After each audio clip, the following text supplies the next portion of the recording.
Hey guys, welcome back to my YouTube channel. तो आज हम अपोज सीरीज को फिर से कंटिन्यू करने जा रहे हैं। अगर आपने प्रीवियस चैप्टर्स की एक्सप्लेनेशन नहीं देखी है तो आप देख सकते हो, प्लेलिस्ट में अवेलेबल है सेंशन टू गोडू नाम से, और प्लेलिस्ट का लिंक डिस्क्रिप्शन में भी है, तो आप डायरेक्ट वहां पे क्लिक करके भी देख सकते हो। तो जैसे कि हमने प्रीवियस चैप्टर में देखा था, लूजिंग सोच रहा होता है जो अल्टीमेट फॉर्म होती है सिंप्लिसिटी की, वो होती है नथिंगनेस। जो फैंसी स्टाइल होता है वो अगर नहीं भी होगा तो भी मतलब सिंपल जो होते हैं वो भी बेटर होते हैं। लूजिंग फिर आगे की तरफ अटैक करने के लिए जा रहा होता है और बोल रहा होता है, चलो देखते हैं कि तुम इसे कैसे ब्लॉक करते हो। तो चैप्टर 138 की स्टार्टिंग होती है। लूजिंग अटैक यूज करता है नल स्टाइल, मतलब नथिंगनेस, कोई भी अटैक नहीं फैंसी सा। पर वो जो होता है मार्शल आर्टिस्ट वो उसे रोक लेता है। लूजिंग हंस रहा होता है, लूजिंग द्वारा मुड़ता है और उस मार्शल आर्टिस्ट की तरफ अटैक कर देता है। मार्शल आर्टिस्ट उसे डॉज कर लेता है और वो भी थोड़ा हैरान होता है। लूजिंग द्वारा अटैक करता है और मार्शल आर्टिस्ट उसे डॉज कर लेता है, पर उसकी स्वॉर्ड भी पीछे की तरफ हो जाती है। वो जो मार्शल आर्टिस्ट होता है वो अपनी स्वॉर्ड को ऊपर की तरफ उठाता है और उसकी स्वॉर्ड को एक थंडर टाइप कवर कर रही होती है। लूजिंग सोच रहा है तो ये तो रूल ऑफ थंडर है और ये थर्ड लेवल पे भी ऊपर से, चाहे कुछ भी हो, चाहे कोई भी ट्रिक्स को ये यूज करे, मुझे जीतना ही होगा।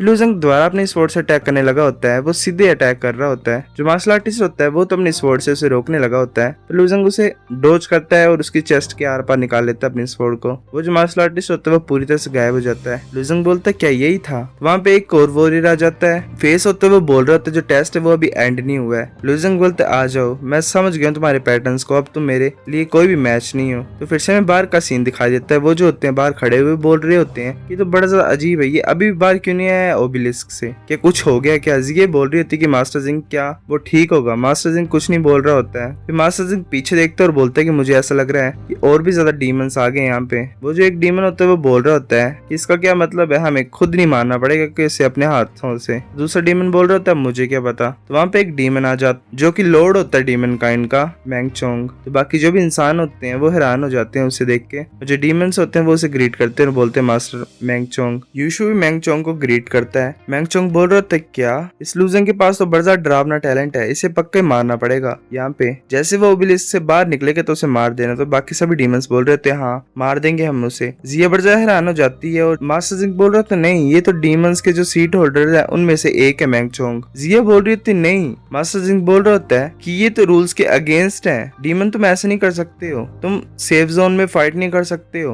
और ये जो रूल है ये बड़ा पहले से बनाया हुआ है। मैंगचोंग बोल रहा होता है कि तुम क्या हो, तुम कौन हो, तुम्हारे पास राइट कहाँ से आया मेरे सामने बात करने का। मास्टर जिंग चुप हो जाता है। जियब देख रही होती है। जो डीमंस होते हैं वो बोल रहे होते हैं कि लूजिंग तो मारा ही जाएगा, जो ह्यूमंस को फाइनली जीनियस मिला हुआ था और वो ऐसे मरने वाला है। दूसरी रेस का एक मार्शल आर्टिस्ट बोल रहा होता है कि अगर मैं भी डीमन काइंड का होता तो मैं भी ऐसे अपने थ्रेट को ग्रो नहीं होने देता और उसे मार देता। तो वहाँ पे एक इंसान आ जाता है और बोल रहा होता है कि मैंगचोंग तुम्हारे जो वर्ड्स हैं वो कुछ ज्यादा ही बड़े बड़े नहीं है, मतलब कुछ ज्यादा नहीं फेंक रहे तुम, क्या तुम डीमन सच में रूल्स को ओबे नहीं करने वाले हो जो कि टावर ऑफ सिन में है? तो मैंगचोंग और बाकी डीमंस भी बोल रहे थे कौन? तो वो बोलता है कि मैं जाओ फैंग हूँ, और कौन हो सकता हूँ? तो फिर हमें बताया जाता है कि वो ह्यूमन सीट होल्डर जाओ फैंग है। तो डीमन मैंगचोंग बोलता है कि जाओ फैन क्वीन क्या तुम आज अकेले आए हो? जाओ जूही कहाँ पे है? तुम ऐसे साथ में नहीं आते हो? तो वहाँ पे एक और इंसान आ जाता है और बोलता है कि मैं यहाँ पे ही हूँ तुम्हारे पीछे ही। तो दूसरा ह्यूमन सीट होल्डर आ जाता है जाओ जूही। तो यूजू भी सोच रहा होता है कि दो ह्यूमन सीट होल्डर्स यहाँ पे हैं, चीजें तो कुछ ज्यादा कॉम्प्लिकेटेड हो रही हैं। जाओ फैन क्वीन बोलता है कि तुम लूजिंग को हार्म नहीं कर सकते हो, अगर तुम रूल्स को तोड़ोगे जो कि रेसेस ने ऐसे सेट की हैं, तुम किसी भी जीनियस को ऐसे मार दोगे दूसरे रेसेस को भी क्या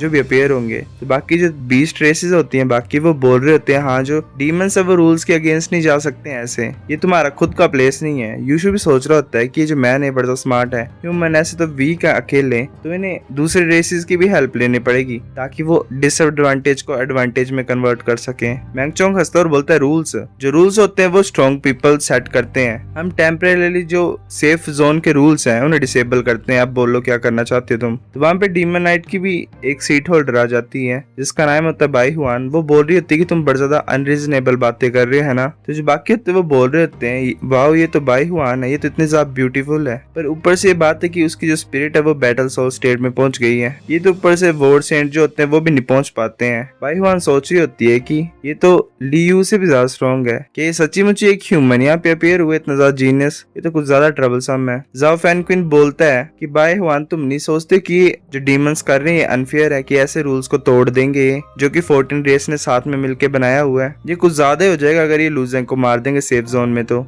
जो डीमन होता है मैंगचोंग वो सोच रहा होता है कि अगर डीमन नाइट्स भी इन्वॉल्व हो जाएंगे तो चीजें कुछ ज्यादा खराब हो जाएंगी। बाय हुआन बोलती है कि हम जो डीमन नाइट्स वो इंटरफेयर नहीं करना चाहते हैं जो रेसिस के बीच में हो रहा है उसके लिए। तो जाओ फैन क्वीन और जाओजी भी चुप हो जाते हैं। डीमन मैंगचोंग हंसता है और बोलता है अच्छा ये अच्छी बात है, जो डीमन नाइट्स उन्होंने बड़ा अच्छी चॉइस बनाई है, अब हम उसे मार देंगे जैसे वो बाहर आएगा। तो बाय हुआन बोलती है रुको, जो रूल्स है टावर ऑफ सिन में वो 14 रेसिस ने बनाए हुए हैं, अगर तुम डीमंस उसे तोड़ दोगे तो उसके लिए तुम्हें कुछ एक्सचेंज में देना पड़ेगा, तुम्हें प्राइस पे करना पड़ेगा अगर तुम रूल्स को तोड़ोगे तो। मैंगचोंग बोलता है कि बाय हुआन तुम्हारे कहने का क्या मतलब है। बाय हुआन बोलती है कि अगर डीमन रूल्स को तोड़ेंगे और एक ह्यूमन जीनियस को मारेंगे तो उन्हें कुछ कंपनसेशन भी देने चाहिए ना। अगर ऐसे चलता रहेगा तो कोई भी रूल्स को ओबे नहीं करेगा अभी से, तो फिर रूल्स का यूज ही करेगा और तुम दूसरी रेसेस को क्या एक्सप्लेन करोगे। मैंगचोंग बोलता है कि ये आसान नहीं है, जो 2 डीमन होलैंड्स है वो 10 लो टायर लेजेंडरी वेपन्स देंगे, अगर लूजेंग मारा जाएगा अगर हम उसे मार देंगे तो हम इस प्रॉमिस को फुलफिल करेंगे। जाओ फैन क्वीन बोलता है क्या